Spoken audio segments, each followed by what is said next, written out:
भारत के मध्य में बसे छोटे से शहर कल्याणपुर में राज और मीरा नाम का एक जोड़ा रहता था।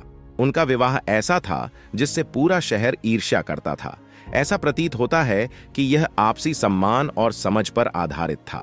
राज एक मेहनती सिविल इंजीनियर और मीरा एक समर्पित स्कूल शिक्षक एक दशक से अधिक समय से एक साथ थे। उनके 2 बच्चे थे, आरव और अनन्या, जो उनके जीवन की रोशनी थे। मीरा एक समर्पित पत्नी और मां थी। वह घर और स्कूल में अपनी जिम्मेदारियों के बीच शालीनता से संतुलन रखती थी। राज को एक आदर्श पति के रूप में देखा जाता था, जो अपने परिवार का भरण पोषण करता था और सामुदायिक गतिविधियों में भाग लेता था। हालांकि एक आदर्श परिवार के दिखावे के पीछे एक स्याह हकीकत छिपी है। राज हमेशा महत्वाकांक्षी था, अक्सर देर रात तक काम करता था और काम के लिए अक्सर यात्रा करता था। मीरा ने उनकी आकांक्षाओं का समर्थन किया, यह विश्वास करते हुए कि उनकी कड़ी मेहनत उनके परिवार की भलाई के लिए थी। हालांकि समय के साथ राज की कार्य यात्राएं अधिक हो गईं और उनकी वापसी कम आनंदमय हो गई। मीरा ने उसमें परिवर्तन देखा। वह अधिक दूरदर्शी और चिड़चिड़ा था। एक दिन अपने शयन कक्ष की सफाई करते समय मीरा को राज्य के कोट की जेब में एक होटल का बिल मिला। यह मुंबई के एक शानदार होटल का था, जो उनकी हालिया व्यावसायिक यात्राओं में से एक के दौरान का था। हैरान और चिंतित मीरा ने उसका सामना करने का फैसला किया। उस रात वह राज के घर आने का इंतजार करती रही। जब वह आया तो वह थका हुआ और चिड़चिड़ा दिख रहा था। उसने उसे बिल दिखाया और स्पष्टीकरण मांगा। राज का चेहरा पीला पड़ गया। उसने इसे टालने की कोशिश की, यह दावा करते हुए कि यह एक क्लाइंट मीटिंग के लिए था, लेकिन उसकी हकलाहट और कातर आंखों ने उसे धोखा दे दिया। मीरा का दिल बैठ गया जब उसे एहसास हुआ कि उसका सबसे बुरा डर सच हो रहा था।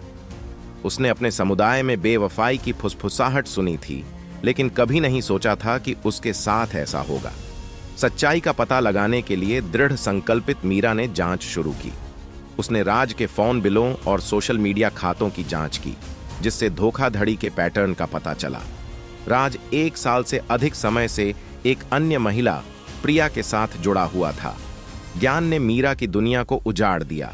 वह ठगा हुआ, अपमानित और टूटा हुआ महसूस कर रही थी। अपने दर्द के बावजूद मीरा ने प्रिया से भिड़ने का फैसला किया। वह उससे एक कैफे में मिली और आंखों में आंसू लेकर उसने राज को अकेला छोड़ने के लिए कहा। प्रिया, एक युवा और महत्वाकांक्षी महिला, मीरा की दलीलों के प्रति उदासीन लग रही थी। उसने अहंकार पूर्वक कहा कि राज उससे प्यार करता है और उसने मीरा और बच्चों को छोड़ने की योजना बनाई है। मीरा निराश होकर घर लौट आई। वह अपने परिवार को टूटते हुए नहीं देख सकती थी। अपने बच्चों की खातिर उसने राज को एक आखिरी मौका देने का फैसला किया। उसने उससे कहा कि वह सब कुछ जानती है और मांग की कि वह अपना मामला तुरंत खत्म कर दे।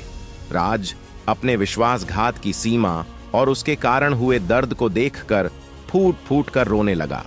उसने प्रिया से सभी संबंध तोड़ने और अपनी शादी के पुनर्निर्माण पर ध्यान केंद्रित करने का वादा करते हुए माफी मांगी। मीरा हालांकि बहुत आहत थी। उसने अपने बच्चों और उनके साथ मिलकर बनाई गई जिंदगी की खातिर राज को एक मौका देने का फैसला किया। हालांकि विश्वास का पुनर्निर्माण आसान नहीं था।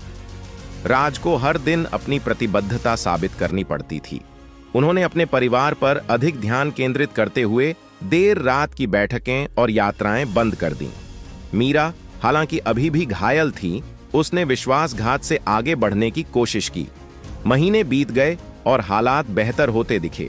राज घर पर अधिक उपस्थित थे और उनके बच्चे अधिक खुश थे। हालांकि उसके विश्वासघात के निशान बने रहे। मीरा उस दर्द को कभी नहीं भूल सकी जो उसने सहा था, और राज के प्रयासों के बावजूद उनके प्यार का एक हिस्सा हमेशा के लिए खो गया। एक शाम जब वे एक साथ बैठे अपने बच्चों को खेलते हुए देख रहे थे, राज ने मीरा का हाथ पकड़ लिया और अपने कृत्य के लिए एक बार फिर माफी मांगी। उसने अपने कारण हुए दर्द को स्वीकार किया और उसकी क्षमा के लिए आभार व्यक्त किया। मीरा ने आंखों में आंसू लेकर उससे कहा कि हालांकि उसने उसे माफ कर दिया है, लेकिन भरोसा एक ऐसी चीज है जिस पर उन्हें हर दिन काम करना होगा। राज ने सिर हिलाया, यह जानते हुए कि मीरा का विश्वास और प्यार फिर से हासिल करने के लिए उसे अभी एक लंबा रास्ता तय करना है। उन्होंने अपने परिवार को कभी हल्के में नहीं लेने और उनके साथ बिताए हर पल को संजो कर रखने की कसम खाई। अंत में राज के कारनामों ने उन दोनों को विश्वास, प्यार और रिश्तों की नाजुकता के बारे में एक कठोर सबक सिखाया। उन्होंने सीखा कि प्यार ठीक हो सकता है, लेकिन इसके लिए निरंतर पोषण और सम्मान की भी आवश्यकता होती है। आगे की यात्रा अनिश्चित थी, लेकिन साथ मिलकर उन्हें एक एक कदम उठाकर जो टूटा हुआ था उसे फिर से बनाने की आशा थी। फिर मिलते हैं एक नई वीडियो के साथ। तब तक आपका ख्याल जरूर रखिए और मेरे चैनल को जरूर से सब्सक्राइब, शेयर और लाइक कीजिए।